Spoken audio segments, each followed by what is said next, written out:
الرجيم بسم الله الرحمن الرحيم وصلى الله على محمد وآله الطاهرين اللهم صل على محمد وآل محمد قال الامام الحسین علیہ الصلاۃ والسلام۔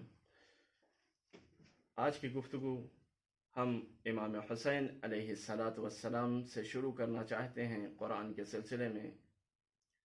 وہ امام حسین جس کی پوری دنیا گرویدہ ہے، جس سے پوری دنیا محبت کرتی ہے، جس کے حسن کو پوری دنیا سراہتی ہے، چاہے جس مذہب کا ہو، کوئی بھی ہو وہ حسینی بن سکتا ہے، وہ حسینی ہو سکتا ہے۔ لیکن ہم کو چاہیے کہ ہم آئیں اور تاریخ کو پڑھیں یا کسی اچھے عالم دین سے جس نے مطالعات کیے ہوئے ہیں اس سے تاریخ سنیں اور یہ پوچھیں کہ کیا امام حسین علیہ الصلاۃ والسلام جن کے اتنی پوری دنیا جن کی عاشق ہے، اس طرح سے عشق رکھتے ہیں امام حسین کے ساتھ کہ زمین و آسمان اور ان کے درمیان جو کچھ ہے، ملک جو آسمانوں میں ہیں، حیتان البحر جسے کہا جاتا ہے، مچھلیاں جو سمندروں میں ہیں، حیوانات جو صحراؤں میں ہیں، انسان جو آبادیوں میں ہیں اور شہروں میں یا آج کل ملکوں کے حساب سے ملکوں میں ہیں، ہر ملک میں غم امام حسین منایا جاتا ہے۔ لیکن ہمیں یہ دیکھنا ہے کہ کیا امام حسین بھی کسی چیز کے عاشق ہیں؟ امام حسین بھی کسی سے پیار کرتے ہیں؟ امام حسین کے دل میں بھی کسی کے لیے محبت ہے؟ امام حسین کے دل میں بھی کسی کے لیے الفت ہے؟ امام حسین بھی کسی چیز کے لیے بے چین ہوتے ہیں یا نہیں ہوتے؟ تو اسے میں آپ کو بتا رہا ہوں کہ امام حسین عاشق تلاوت قرآن ہے۔ امام حسین تلاوت قرآن کے بغیر رہ ہی نہیں سکتے۔ امام حسین بغیر قرآن دیکھے زندگی کا ایک لمحہ گزار ہی نہیں سکتے۔ امام حسین بغیر قرآن پر عمل کیے ہوئے زندگی کا ایک قدم اٹھا ہی نہیں سکتے۔ کیوں؟ اس لیے کہ امام حسین قرآن مجید سے، اپنے اللہ کے کلام سے بہت محبت کرتے ہیں، بہت محبت کرتے ہیں۔ امام حسین جب تک مدینے میں تھے، سیرت میں موجود ہے امام کی کہ آپ جب کہ ساری فعالیتیں، جس طرح آج یہ کورونا کے زمانے میں ہر اجتماع ممنوع ہے، سب کچھ منع ہو چکا ہے، لیکن امام حسین علیہ الصلاۃ والسلام روضہ رسول پر جا کر، مرقد رسول پر جا کر درس تفسیر کہا کرتے تھے اور علناً آواز بلند تلاوت کیا کرتے تھے، جس کو اس وقت مومنین حلقہ بنا کر اور جا کر وہاں امام حسین کے پاس بیٹھ کر سنا کرتے تھے۔ اتنے اچھے انداز میں امام حسین تلاوت فرماتے تھے، اتنی زیبا آواز، اتنی خوبصورت آواز اور اتنا اچھا لحن ہوا کرتا تھا امام حسین کا تلاوت میں کہ چلنے والے سننے کے لیے مجبور ہو جاتے تھے۔ وہی امام حسین اب قرآن مجید کو تقسیم کر کے بتا رہے ہیں کہ ہم کو قرآن مجید کے ساتھ ہمارا رویہ، ہمارا برتاؤ قرآن مجید کے ساتھ، ہمیں کس جگہ قرآن مجید کے کس رخ پر، کہاں ہمیں محبت کرنی ہے اس سے اور کس طرح سے ہم برتاؤ کریں۔ تو امام فرماتے ہیں قرآن کے 4 حصے ہیں، قرآن کے 4 حصے ہیں: العبارہ والاشارہ واللطائف والحقائق۔ امام حسین علیہ السلام فرماتے ہیں کہ قرآن مجید سب سے پہلے اس کی عبارتیں ہیں، جن کو جو للعوام، العبارت للعوام، عبارت جو ہے، یہ جو ظاہری قرآن ہمارے پاس 2 جلدوں میں رکھا ہوا ہے، یہ عوام کے لیے ہے، عموم الناس جنہیں عربی نہیں آتی، عوام میں سے ہیں، وہ اس عبارت سے استفادہ کریں، اس عبارت کو پڑھیں، اس عبارت کو دیکھیں، اس عبارت پر آئیں اور اس پر نگاہ کریں، یہ ساری چیزیں کریں، انہیں قرآن مجید سے فائدہ ہوگا اور ان کی محبت قرآن مجید کی بنسبت بڑھتی جائے گی۔ دوسرا طبقہ جو ہے، دوسرا گروہ، امام حسین فرماتے ہیں وَالْإِشَارَةُ لِلْخَوَاصِ، اور انہی آیتوں میں جیسے ہم نے پڑھا بسم اللہ الرحمن الرحیم، تو اسی بسم اللہ میں کچھ اشارات پائے جاتے ہیں، وہ کن کے لیے ہیں؟ وہ امام حسین علیہ الصلاۃ والسلام فرماتے ہیں کہ وہ کچھ خاص لوگ ہیں، یعنی جیسے آج کے زمانے میں اگر ہم مثال دینا چاہیں تو جیسے ہمارے مجتہدین ہیں، جیسے بڑے بڑے علماء ہیں، جیسے بڑے بڑے مفکرین ہیں، اسلامی مفکرین جو قرآن کے سلسلے میں غور و فکر کرتے ہیں، ان سے مطالب نکالتے ہیں۔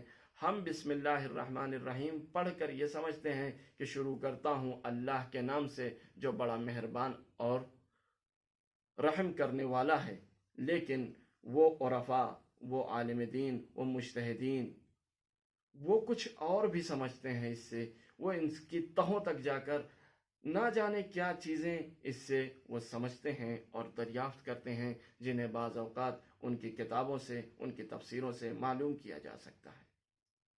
تیسرا گروہ امام فرماتے ہیں واللطائف للخواص، اور لطائف جو ہیں وہ خاص لوگوں کے لیے ہیں، کچھ خاص ہیں بندگان خدا جن کے لیے ایک اشارہ ہی قرآن مجید کا کافی ہوتا ہے، ان کا دل اتنا خالص ہے، وہ اتنے مخلص ہیں اللہ کے کہ ان کو ایک آیت کا ایک اشارہ ہی ان کی پوری زندگی کے لیے کافی ہو جاتا ہے۔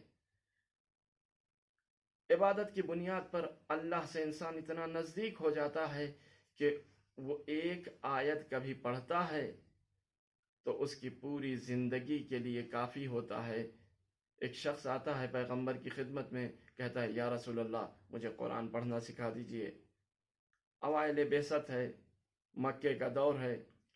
وہ شخص آنے کے بعد جب پیغمبر سے کہتا ہے تو پیغمبر عبداللہ ابن مسعود کو کہتے ہیں اے عبداللہ اسے قرآن پڑھنا سکھا دو۔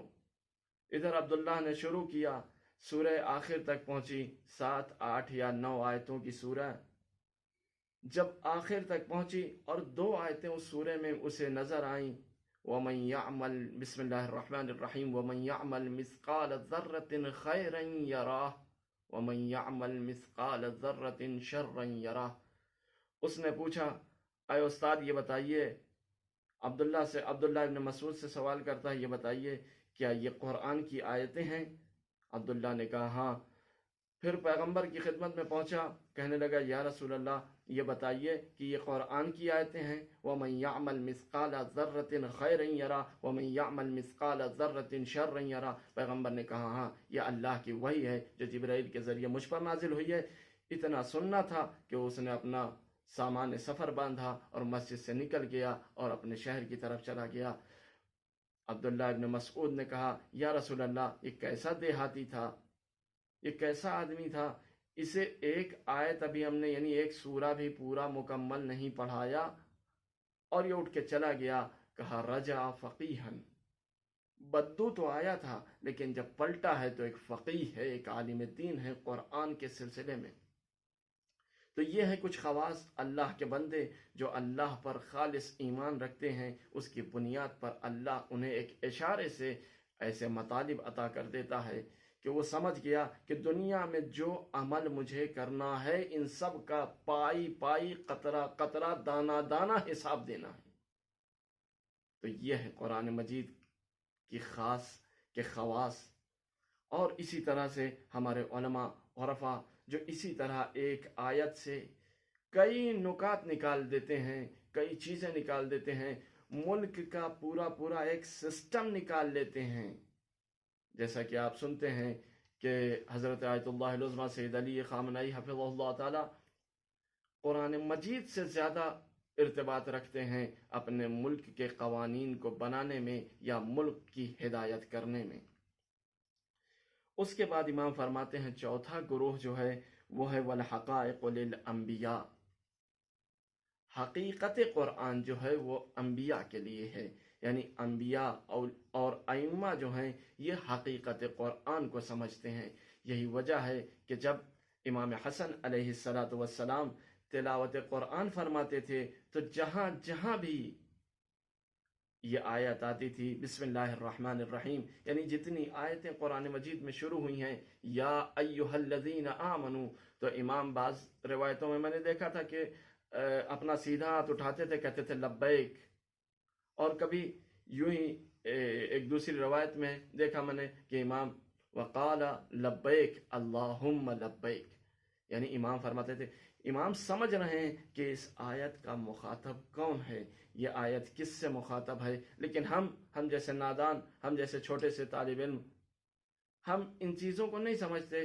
اسی لیے امام حسین نے پہلے ہی مرحلے میں فرمایا کہ العبارۃ للعوام، عبارت جو ہے وہ عوام کے لیے. ہمارا وظیفہ یہ ہے کہ ہم کم سے کم اسی عبارت سے مانوس ہو جائیں، تو پھر ہم اپنی زندگی میں برکات کو دیکھیں. میں انشاءاللہ کبھی عرض کروں گا کہ ایسے لوگ جو مجھے انڈیا میں بھی ملے، پاکستانی بھی کچھ ملے، اور عراقی ملے، آذری کچھ لوگ ملے، اور اس کے بعد ایرانی تو بہت زیادہ، کہ جن کے زندگی میں ایسی مشکلات تھیں، لیکن جب سے انہوں نے قرآن کا دامن تھاما ہے، اب وہ ایسے رہ رہے ہیں کہ ان سے اچھا شاید ایک گورنر بھی نہیں رہتا. لیکن قرآن مجید جو ہے وہ ہماری زندگی کو بدل سکتا ہے. شرط یہی ہے کہ ہم اس سے مانوس ہوں، ہم تھوڑا سا اس سے محبت جتائیں اور قرآن مجید کے پاس آئیں.